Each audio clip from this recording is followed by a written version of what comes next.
Good morning, welcome to CATEX TV. Today is Tuesday, June 17, 2014. My name is Matt Bernat, filling in for Frank Fortunato, who is in London this week.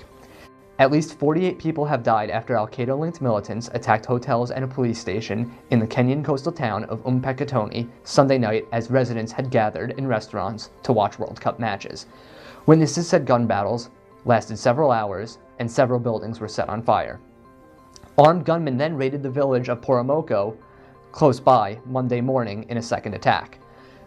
Al-Shabab has claimed responsibility for both attacks that killed 10 just a day after the original assault left almost 50 dead.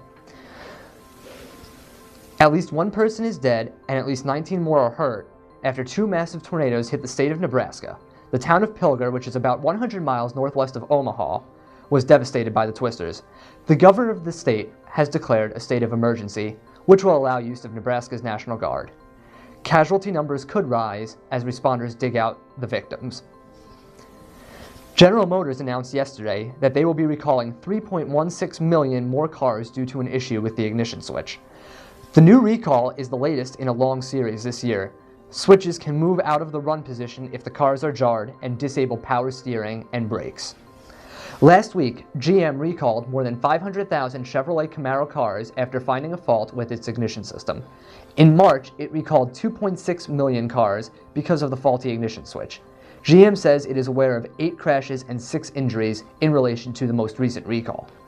The company has now raised its expected second quarter charge for recall expenses to $700 million, up from $400 million.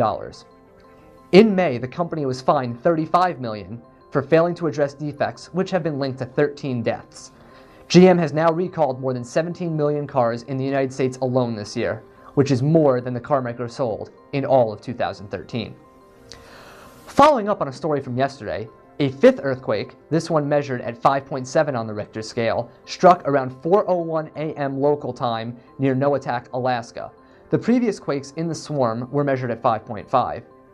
Before this swarm of earthquakes began on April 18th, the last known earthquake of similar size occurred in 1981. Monday's quake was preceded by a 1-minute magnitude 4.2 foreshock and followed by at least 10 aftershocks.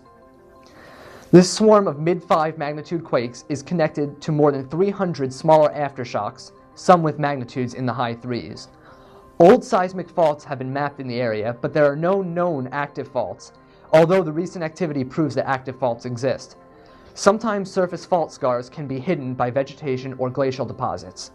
So far, the only damage reported from these earthquakes has been cracks to a few walls. No casualties have been reported.